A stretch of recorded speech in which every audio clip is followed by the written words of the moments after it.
අයිබෝන් හැමෝටම පුතේ මේ වීඩියෝ එකෙන් කතා කරන්න හදන්නේ ඔයාලගේ SFT වල 2021 ඉඳන් 25ට යනකම් පේපර්ස් වල තිබ්බ ICT ප්‍රශ්න ටික. මම කලින් වීඩියෝ සෙට් එකකින් දාලා තිබ්බා ඔයාලගේ තියරි ටිකයි ඊට පස්සේ 2015 ඉඳන් 2020ට යනකම් පාස් පේපර් ප්‍රශ්න ටික ඔක්කොම සාකච්ඡා කරලා දාලා තිබ්බා. එතකොට අද කතා කරන්නේ SFT පේපරේ තිබ්බ ICT පාර්ට් එකට අදාළව 2021 ඉඳන් 2025ට යනකම් MCQ ටික. පැහැදිලිනේ? හරි. එහෙනම් අපි වැඩේ පටන් ගමු. මම දැන් අරන් තියනවා 2021 පේපර් එක මේක පොතේ ඩිස්කස් කරන් යද්දි ඔයාලත් පාස් පේපර් පොත අතර අරගෙන වීඩියෝ එක පෝස්ට් කරලා 2021 පාස් පේපර් එක අරගෙන ඒකේ ICT කොටසෙන් ආපු ප්‍රශ්න ටික කරලා ඉන්න ඕනේ. ඒ ටික කරලා තමයි මේ වීඩියෝ එක බලන්නේ. පැහැදිලිනේ කතාව? එකපාරම මේක බලන්න එපා. එතකොට ඔලුවට යන්නේ නැහැ නේ කිසිම අදහසක්. කරන ගමන් බලන්නත් එපා. මුලින්ම MCQ 10 කරන්න ඊට පස්සේ ඩිස්කෂන් එක බලන්න. 2021 ටික ඉවරුණාට පස්සේ ආයෙ වීඩියෝ එක පෝස්ට් කරලා 2022 ප්‍රශ්න ටික කරලා තමයි ආයෙ වීඩියෝ එක බලන්නේ. පැහැදිලිනේ කතාව? එහෙනම් මුලින්ම දැන් වීඩියෝ එක පෝස්ට් කරලා ඔයා 2021 ප්‍රශ්න ටික කරන්න. ඊට පස්සේ පුතේ ඔයා මේ ඩිස්කෂන් එක බලන්න. පැහැදිලිනේ කතාව? දැන් එහෙනම් මං වැඩේ පටන් ගන්නවා. හරි. බලමු පුතේ 2021 ඇවිල්ලා තියෙන ප්‍රශ්න ටික මුලින්ම බලමු අපි. 2021 මෙන්න එහෙනම් පුතේ 2021 පේපර් එකේ ආපු ICT ප්‍රශ්න ටික තියෙනවා 29 ඉඳන් 38 වෙනි ප්‍රශ්න වෙනකම්. හරි නේද පුතේ? එහෙනම් අපි වැඩේ කතා කරමු. බලන්න පුතේ ප්‍රශ්න කියනවා 29 වෙනි ප්‍රශ්න කියනවා පහත ප්‍රකාශ සලකා බලන්න. ඒ ප්‍රකාශය පාලන ඒකකය control unit අංක ගණිතමය හා තාර්කික ඒකකය arithmetic and logic unit සහ මතක රෙජිස්ටර් memory registers මධ්‍ය සැකසුම් ඒකකයේ central processing unit එකේ ප්‍රධාන කොටස් වේලු. හරි නේද සිද්ධිය? මේ කියන කොටස් ටික තියෙන්නේ CPU එකේ කොටස් විදියට තමයි. හරි. එහෙනම් ඒ කතාව හරි. B ප්‍රකාශ බලන්න ඒක පරිශීලක සහ බහුකාර්ය මෙහෙයුම් පද්ධතියක් සඳහා MS DOS උදාහරණයකි. හරිද කතාව? ඒක පරිශීලක.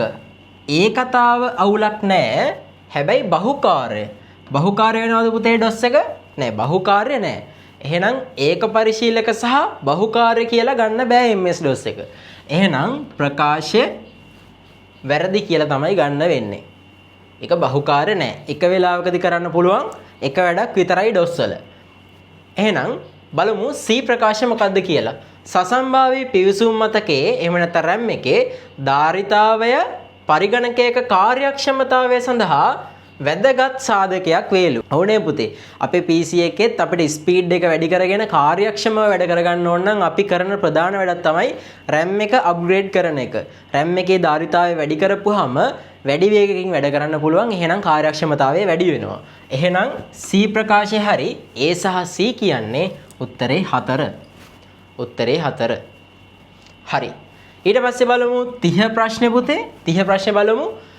පරිගණකයක ඇරඹුම් ක්‍රියාවලියේදී බූටින් ප්‍රොසෙස් එකේදී පළමු පියවර කුමක්ද?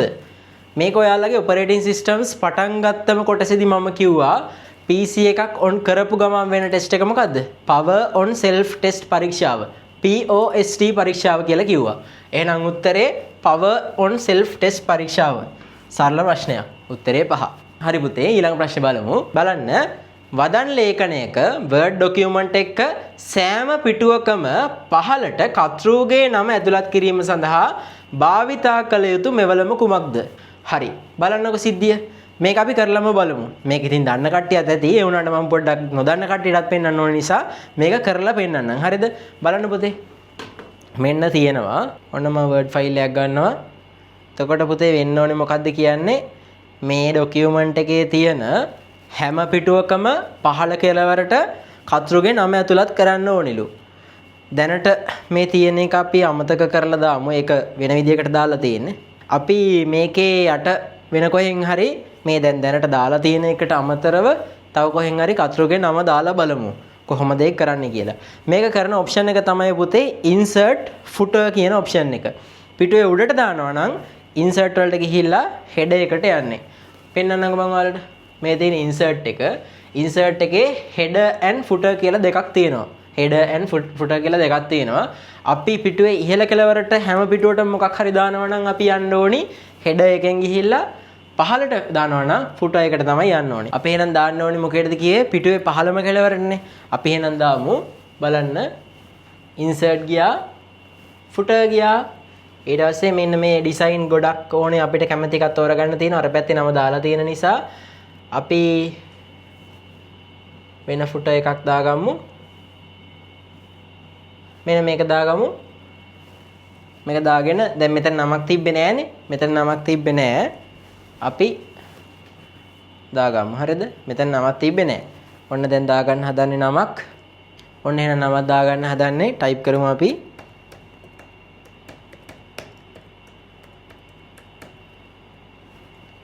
හරි. ඕනම් පාටක් වෙනස් කරලා අපි ওই විදිහට නම දාගන්නවා. බලන්න පුතේ මේ විදිහට හැම පිටුවකම අගට අපිට දාගන්න පුළුවන් මොකක්ද දාගන්න පුළුවන්? කතෘගේ නම දාගන්න පුළුවන්. හැම පිටුවකම අගට දාගන්න පුළුවන් මේ විදිහට. පැහැදිලිනේ කතාව? දැන් ක්ලියර් නේද? එහෙනම් හැම පිටුවකම අගට දානවා නම් footer එකෙන් තමයි දාන්නේ. හැම පිටුවකම උඩට මොකක් හරි දානවා නම් හැම පිටුවකම උඩට මේ වගේ දානවා නම් ඒක දාන්න පුළුවන් insert ගිහිල්ලා header option එකට ගිහිල්ලා. ක්ලියර් නේද scene එක? හරි. එහෙනම් ඒකේ උත්තරේ මොකද්ද? ඒකේ උත්තරේ footer. ඒකේ උත්තරේ footer. දෙවෙනි උත්තරේ තමයි එන්නේ. හරි නේද? හරි. එහෙනම් අපි යන් ඊළඟ ප්‍රශ්නෙට 32ට. 32 වෙනි ප්‍රශ්නේ තියෙනවා පුතේ දර්ශීය වදන් සැකසුම් මුදුකාංගයක word processing software එක වම් පෙළ ගැසීම left align ගැන කියලා තියෙනවා. අනුච්ඡේද වැඩි කිරීම increase indent සහ අංකණය දැක්වීම සඳහා භාවිතා කරන අංකණවල නිවැරදි අනුපිළිවෙල කුමක්ද කියලා දෙනවා. රූපය වලට පැහැදිලිද දන්නේ නැහැ. ක්ලියර් නේද? අවුලක් නැහැ නේ? පේනව නේද? මම මේක විස්තර කරන්න කලින් වර්ඩ් වලට ගිහිලා පොඩ්ඩක් ওই ටික ආය පාරක් පෙන්නලා ඉන්නම්. හරිද? විස්තර ටික ආය පාරක් නිකන් මතක් කරලා ඉන්නම් වර්ඩ් වලට ගිහිල්ලා බලන්නකෝ. මෙන්න මේ වගේ ටයිප් කරගත්ත එකක් තියෙනවා. ඒක ඔන්න සිලෙක්ට් කරගත්තා. මෙයා දැන් අපි එකෙල්ල වෙලා තියෙන කොයි පැත්තටද පුතේ? එකෙල්ල වෙලා තියෙන්නේ මෙන්න මේ පැත්තට. වම් පැත්තට තමයි align වෙලා තියෙන්නේ. ඒ වෙලාවේ සිලෙක්ට් කරලා තියෙන්නේ මොකද්ද? මෙන්න මේ සංකේතය තමයි සිලෙක්ට් කරලා තියෙන්නේ. මෙන්න මේ සංකේතය. ওই සංකේතය අපි කියනවා left align කියලා. left align කියලා කියනවා. mouse pointer එක අරන් ගියත් එතන පෙන්නනවා align left කියලා. හරි නේද? මේ බලන්න align left එක. left align තමයි ඔය තියෙන්නේ. ඊට පස්සේ මේ තියෙන්නේ මොකද්ද? ඊට මෙහා එක center එක තමයි තියෙන්නේ. center එක. ඊට පස්සේ තියෙනවා align right එක. ඒ කියන්නේ මෙයාව මේ කෙළවරට ගන්නව නම් ක්ලික් කරන්න ඕනේ ඕක. අපි ඒක කරලා බලමු. ඊට පස්සේ තියෙනවා justify option එක. justify option එක. justify කියන්නේ පුතේ පොතක් එහෙම හදද්දි කරන්නේ පුතේ මේ දෙපැත්තෙන්ම බලපුවම හරියටම line එකට align වෙන්න හදන එක. ඒ වගේ වෙලාවට අපි තෝරන්නේ මේ justify කියන option එක. හැබැයි මේ justify කියන option එක ගන්න නම් ඡේදයක් වගේ type කරලා තියෙන්න ඕනේ. තනි sentence එකක් දෙපැත්තටම align වෙන්න ගන්න බෑනේ. දැන් මේක හිතන්නකෝ. මේක මේ කෙළවරේ ඉඳන් මේ කෙළවරට දිග නෑනේ. එතකොට justify කියන option එකට අපිට යන්න විදිහක් නැහැ. මේක කරන්න පුළුවන් left align ඔන්න දැන් තියෙනවා. ඔන්න center කරන්න පුළුවන් අපිට. center තේරුවා. ඊට පස්සේ align right කරන්න පුළුවන්. මේ පැත්තේ ඉඳන් ගන්න පුළුවන්. justify option එකට අපිට යන්න බෑ. මොකද justify option එක අපිට බලන්න නම් මේක සම්පූර්ණ ඡේදයක් තියෙන්න ඕනේ. ඒ ඔක්කොම select කරලා justify කරොත් එහෙම ඒක ගානට දෙපැත්තට align වෙනවා. මම ඔයාලට දැන් කතා කරපු ඔය align left එක, center එක, right එක, justify කියන ටික random paragraph එකක් අරගෙන මම ඔයාලට ඒක කරලම පෙන්නන්නම්. හරි. බලන්නකො random paragraph එකක් කරන් අපි ඒක කරලා බලමු.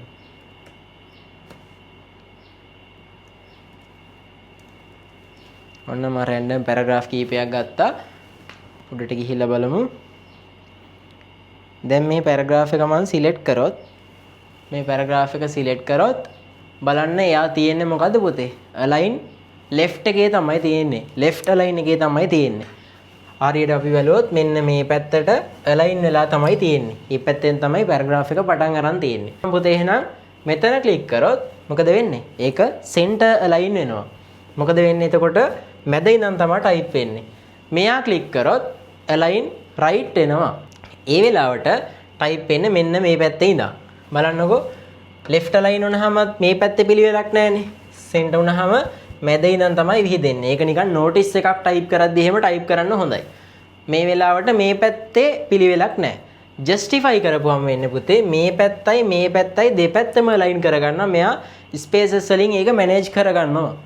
එහෙනම් සිද්ධිය ජස්ටිෆයි කියලා කියන්නේ left එකයි right එකයි දෙපැත්තම බැලන්ස් කරගෙන alignment හදාගන්න එක. ඊට පස්සේ ඊතුරු විස්තර ටිකක් නිකන් මතක් කරලා දෙන්නම් පුතේ. මෙන්න මේ font කියන section එකෙන් තමයි පුතේ මොකක් හරි මේකේ අකුරු වල වෙනස්කම් කරන්නේ. font එක මාරු කරනවා, size එක වෙනස් කරනවා. ඊට පස්සේ bold කරන්න පුළුවන්, italic කරන්න පුළුවන්, underline කරන්න පුළුවන්. මේ ඔක්කොම වලට කියලා දුන්නේ. හරිද? bold කරන්න පුළුවන්, italic කරන්න පුළුවන්, underline කරන්න පුළුවන්.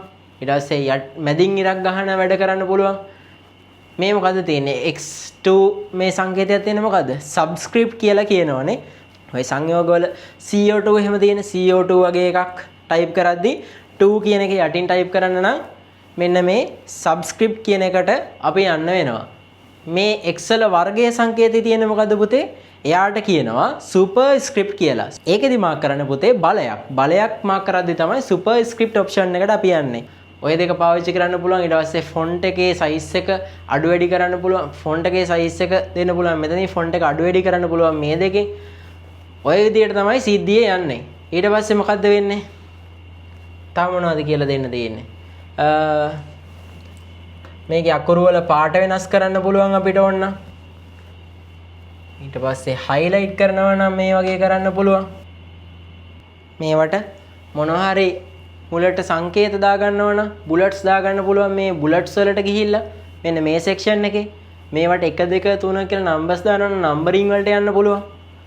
මේ ඔක්කොම මම කියලා දුන්නා. copy paste cut paste ඔය ඔක්කොම අපිට උට් එකේ දාලා තිබ්බා. ඒ ටික කතා කරා. පැහැදිලිනේ කතාව. එහෙනම් ප්‍රශ්නෙට යන් අපි බලන්න. මේක අහලා තියෙන්නේ වම් පෙළ ගැසීම left align ගැන කතා කරලා තියෙනවා. left align එකේදී වෙන්නේ එහෙනම් ඉරි ටික එක පැත්තක ඉඳන් තමයි විහිදෙන්න ඕනේ. මෙන්න මේ වගේ සීන් එකක් තමයි මේ වෙලාවට වෙන්නේ. left align එකේ වෙන්නේ මෙන්න මේ වගේ සීන් එකක්. ඊට පස්සේ මොකද තියෙන්නේ? අනුච්ඡේද වැඩි කිරීම. අනුච්ඡේද වැඩි කිරීම කියන එකත් මම පෙන්නන්නම් පුතේ. දැන් indent එක decrease සහ increase කියලා තියෙනවා. මොනවා හරි type කරගෙන යද්දී අනුච්ඡේද කියන පුතේ. අනුච්ඡේද හදද්දී මෙතන එක ඡේදය type කරනවා. ඊටු ඡේදය මෙහා පැත්තෙන් type කරනවා. ආයෙ මෙහා පැත්තෙන් type කරන්න පුළුවන්. ආයෙ මේ පැත්තෙන් ඡේදය type කරන්න පුළුවන්. ඔය විදිහට හදාගන්න පුතේ increase indent සහ decrease indent කියලා option දෙකක් තියෙනවා. ඒ option දෙක තමයි මේ. බලන්නකො දැන් මේක අනුච්ඡේදයක් කරන්න ඕන නම් අපිට මේ පැත්තට මෙන්න මේ වගේ කරන්න පුළුවන්. එහෙනම් අනුච්ඡේද වලට තියෙන්නේ මෙන්න මේ වගේ ગેප් ඉරි ටිකක් තියෙනවා. ඒක මැදින් ඊතලයක් දාලා තියෙනවා. ඒකෙන් තමයි එහෙනම් අනුච්ඡේද හදාගන්නේ. හරි නේද කතාව? යන් අපි පේපර් එකට අහලා තියෙන්නේ left align එකයි ඊට පස්සේ අනුච්ඡේද වැඩි කිරීම. අනුච්ඡේද හදාගන්න නම් අනුච්ඡේද වැඩි කරන්නේ මේ පැත්තටනේ. මේ පැත්තට ඊතලයේ ගහලා තියෙන්න ඕනි. ඊට පස්සේ නම්බරින් අර අපි හදාගත්ත මොන හරි වාක්‍ය වලට ඉලක්කම් දාගන්න විදිය මම ඒකත් කියලා දුන්නා. ඔය ඔක්කොම තියෙන උත්තරය තමයි 3 කියලා කියන්නේ නේද? මේ බලනවා left align එක තියෙනවා. ඔයාලට පේනවා ඇති මේ මෙතන ඊතලයක්. පැහැදිලි නැත්තම් පේපර් පොතේ බලන්න. ඒකෙන් තමයි එහෙනම් අනුච්ඡේද වැඩි කරන්නේ increase indent එක. ඊට පස්සේ තියෙනවා නම්බරින් එක. එහෙනම් උත්තරේ 3 කියලා ගන්න පුළුවන්. හරි නේද? හරි. ඊළඟ ප්‍රශ්නෙට යන්. ඊළඟ ප්‍රශ්නෙට දැන් එහෙනම් කතා කරන්න තියෙන අපිට Excel වලින් ආපු ප්‍රශ්න දෙක. බලන්න පැතුරුම්පත් කෝෂයක Excel වල තියෙන කෝෂයක් ගැන කියන්නේ අන්තර්ගතයේ එහි ප්‍රමාණයට වඩා විශාල වූ විට අන්තර්ගතය සම්පූර්ණයෙන්ම එම කෝෂය තුලම පෙන්වීමට භාවිතා කරන මෙවලම කුමක්ද? මේකෙදි කියන්නේ සෙල් එකක තියෙන හැමදේම ඒ සෙල් එක තුල පෙන්වන්න නම් මොකක්ද අපි කරන්න ඕනි කියලා. හරි. අපි Excel එකට ගිහිලා බලමු පුතේ. අපි මොකක් හරි මේකෙන් type කරලා බලමු. මොකක් හරි අපි මේකෙන් type කරලා බලමු.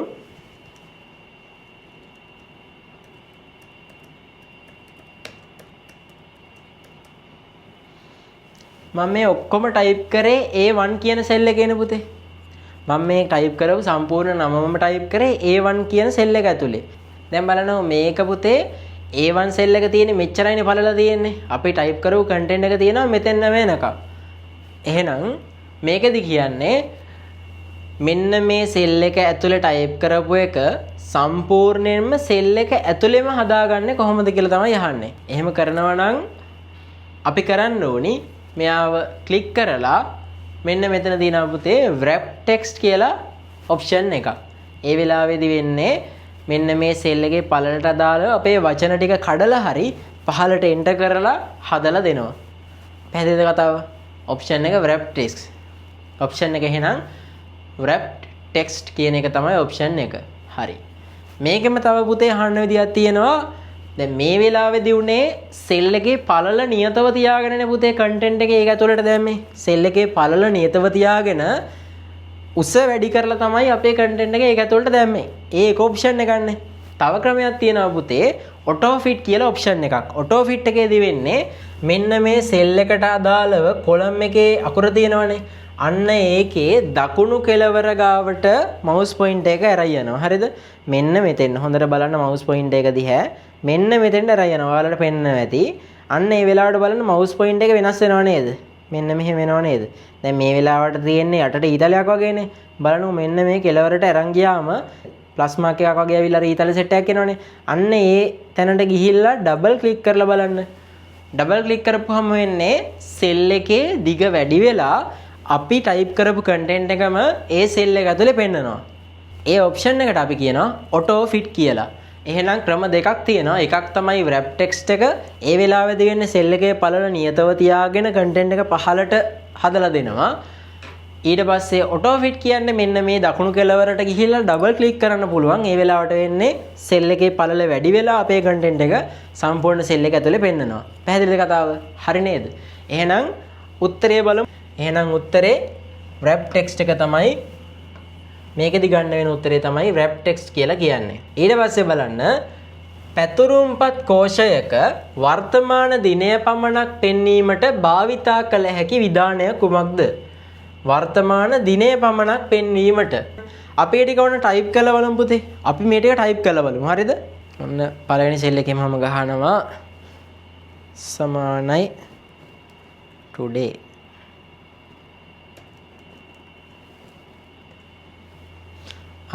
ඒ වෙලාවට ආවේ මොකද්ද?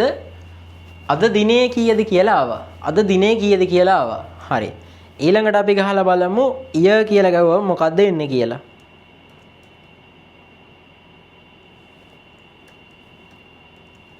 year කියලා ගහුවම එහෙම ගහුවම එහෙම ගැව්වට පස්සේ මොකුත් එන්නේ නැහැ. ඊට පස්සේ මොකද්ද අපිට ගහන්න පුළුවන්? date කියලා ගහන්න පුළුවන්.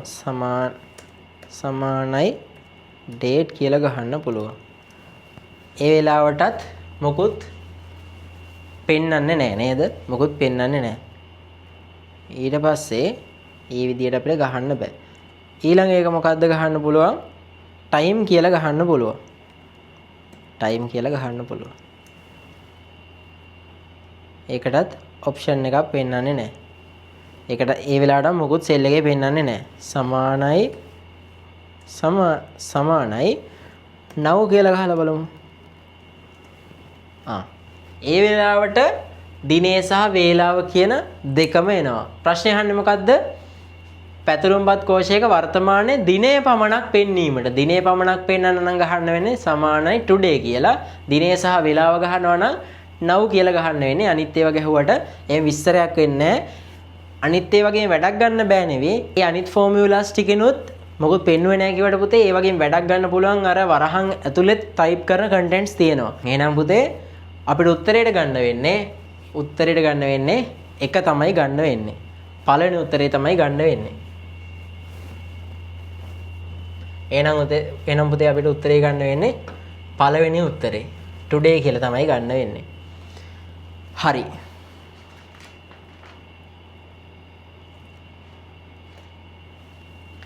හරි. එහෙනම් අපි බලමු ඊළඟ ප්‍රශ්නේ. ඊළඟ ප්‍රශ්නේ බලමු 35 වෙනි ප්‍රශ්නේ.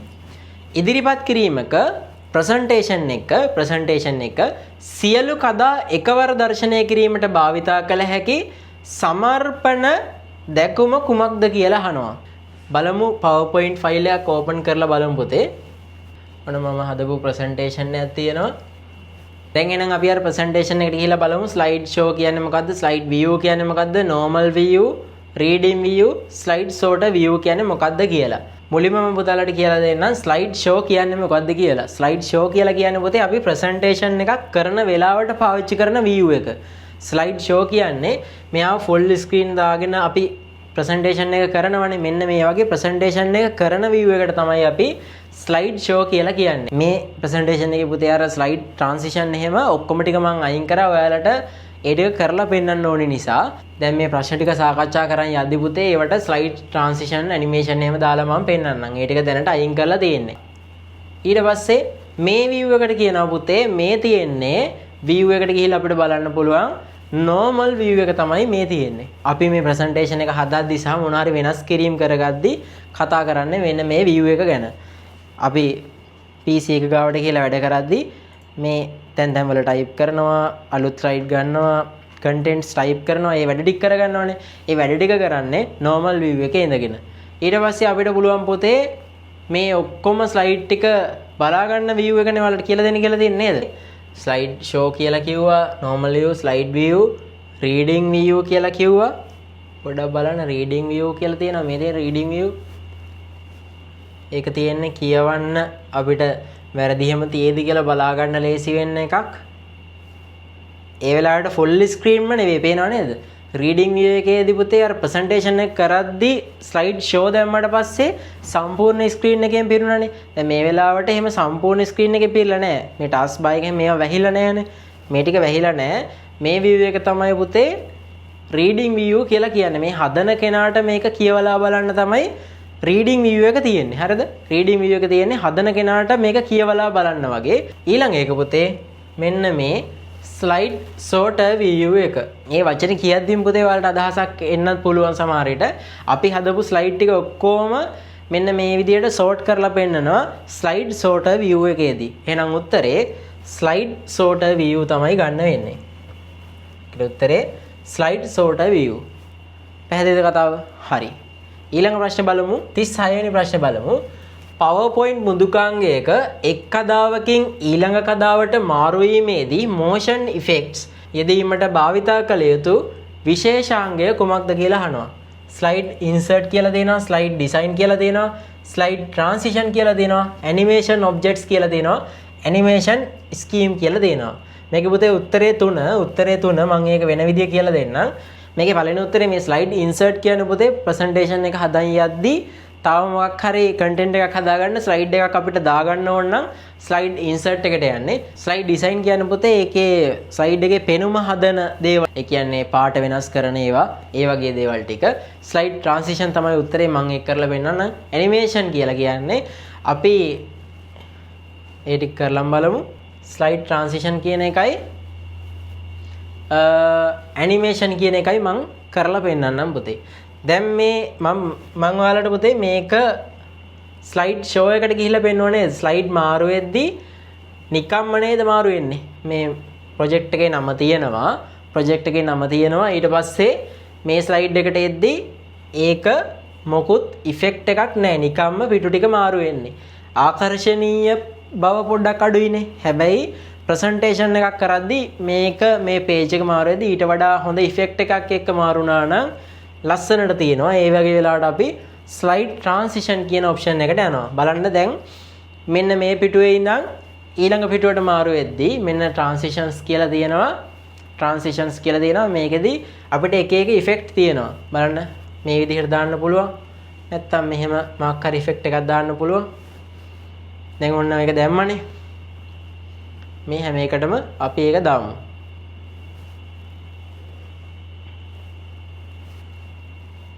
හරි.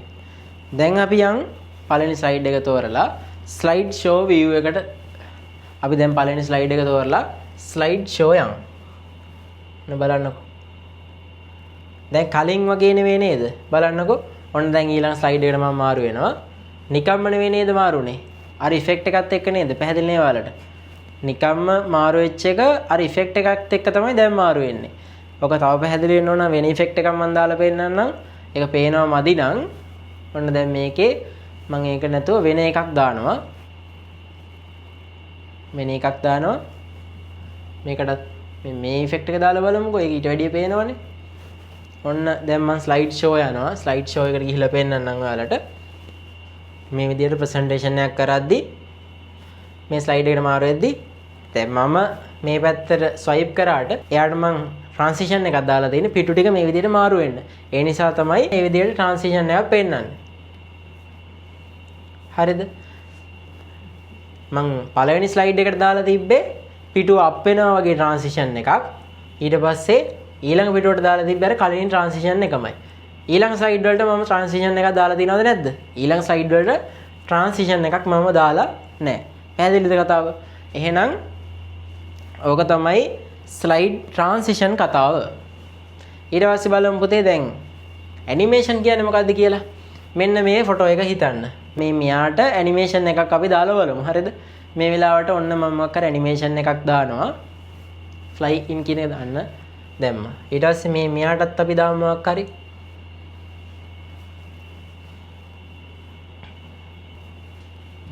එයාටත් මොකක් කර ඇනිමේෂන් එකක් අපි දාමු. හරි. දැන් පුතේ ට්‍රාන්සිෂන් එකකුත් දාමු. ට්‍රාන්සිෂන් එකකුත් මොකක් හරි දාමු. ඔන්න ට්‍රාන්සිෂන් එකක් දැම්මා. මම දැන් ස්ලයිඩ් ෂෝ එකට යනවා. හරිද පුතේ? ඔන්න දැන් බලමු. ඔන්න ට්‍රාන්සිෂන් එකක් යනවා. දැන් පුතේ මේ ස්ලයිඩ් වල මම කන්ටෙන්ට් එකට වෙනම ඇනිමේෂන්ස් දාලා තිබ්බේ නෑනේ. ඒ ඇනිමේෂන්ස් දාලා තිබ්බේ නෑ. මම අරගේ කන්ටෙන්ට් එකට ඇනිමේෂන් දැම්මා. ඒක අපි ස්ලයිඩ් එකට ඇතුල් වෙන ඇනිමේෂන් තමයි දාලා තියෙන්නේ. එතකොට ඉන් පැත්තට ඇනිමේෂන් දාන්න පුළුවන්. තියෙන කන්ටෙන්ට් එක අයින් වෙන ඇනිමේෂන් දාන්න පුළුවන්. එතකොට දැන් මම මේකේ දාලා තියෙන්නේ කන්ටෙන්ට් එක ස්ලයිඩ් එක ඇතුළට එන ඇනිමේෂන්ස් තමයි දාලා තියෙන්නේ. දැන් තිබ්බ කන්ටෙන්ට් එක පෙන්වන්නේ නැහැනේ. ඔන්න ඊළඟ ස්ටෙප් එකේදී මම දාපු ඇනිමේෂන් එක වැඩ කරා. හරිද? මෙන්න මේ ෆොටෝ එක ඉන්නුණා. ඊට පස්සේ ඔන්න ටොපික් එක එනවා. ඊට පස්සේ කන්ටෙන්ට් එක එනවා. පැහැදිලි නේ කතාව? කලින් තිබ්බේ කොහොමද කියලා පොඩ්ඩක් බලන්න. empty slide එකක් තියෙනවා. his slide එකක් තියෙනවා. ඒකට content එක අපි දුන්න animation එකට අනුව මේකට එනවා. පැහැදිලිද කතාව? එහෙනම් slide මාරු වෙන එකට අදාළව අපිට දාන්න පුළුවන් slide transitions දාන්න පුළුවන්. මේ content වලට වෙනම දාන්න පුළුවන්. මොනවද දාන්න පුළුවන්? animations දාන්න පුළුවන්. clear නේද වැඩේ? හරිද? එහෙනම් අපි යම් පුතේ ප්‍රශ්නෙට යන්. ප්‍රශ්න කතා කරන්නේ මොකක් ගැනද? PowerPoint මුදුකාංගේ එක් ස්ලයිඩ් එකකින් අනිත් ස්ලයිඩ් එකට මාරු වෙද්දී මොකද්ද දාන්න පුළුවන් කියලා උත්තරේ තමයි තුන්වෙනි උත්තරේ.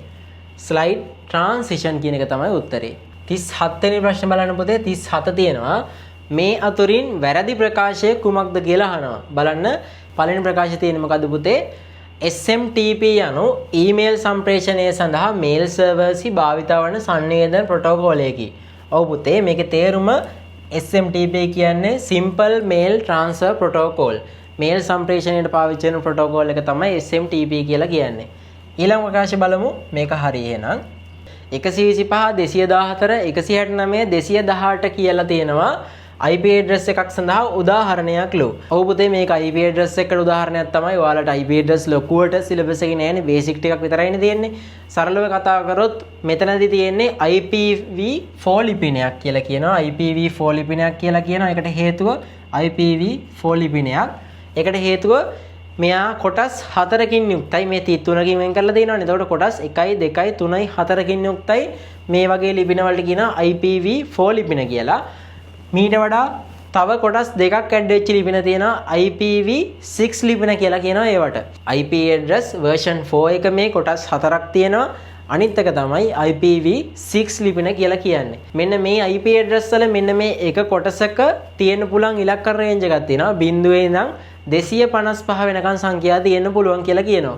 එහෙනම් පුතේ අපිට කියන්න පුළුවන් මේ ප්‍රකාශය හරි කියලා. තුන්වෙනි ප්‍රකාශය මොකද්ද තියෙන්නේ? Google Chrome සහ Mozilla Firefox කියන්නේ වෙබ් බ්‍රවුසර් වේලු. ඔව් උත්තරේ හරි.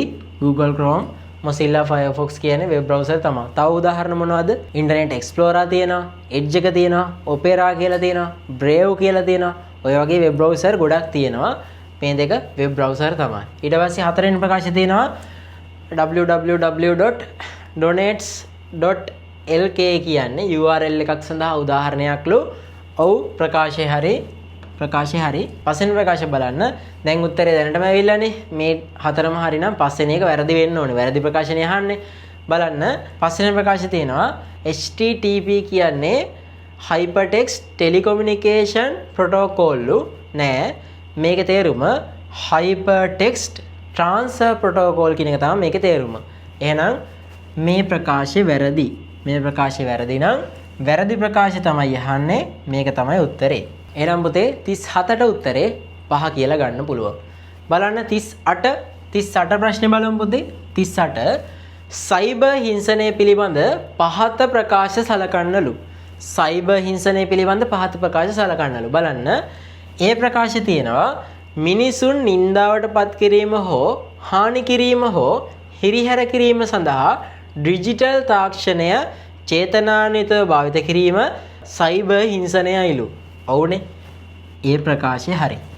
ඊට පස්සේ බලමු B ප්‍රකාශය මොකක්ද කියලා. සයිබර් හිංසනය පුද්ගලයෙකුගේ මානසික, චිත්ත වේගී හෝ ශාරීරික යහපැවැත්ම කෙරෙහි බලපෑම් ඇති කළ හැකියලු. ඔව්නේ. බලපෑම් ඇති කරන්න පුළුවන්. එහෙනම් ඒ ප්‍රකාශය හරි. C කියලා තියෙනවා සයිබර් හිංසනය අපරාධයක් වන අතර එයට එරෙහිව ක්‍රියාත්මක වීමට නීති තිබේලු. ඔව් නීති තියෙනවා. ගොඩක් සමහර කට්ටිය දන්නේ නැති වුණාට සයිබර් හිංසනය පිළිබඳ නීති තියෙනවා. එහෙනම් ප්‍රකාශ තුනම හරි. උත්තරේ 5 කියලා ගන්න පුළුවන්. 38ට උත්තරේ 5. හරි නේද ළමයි?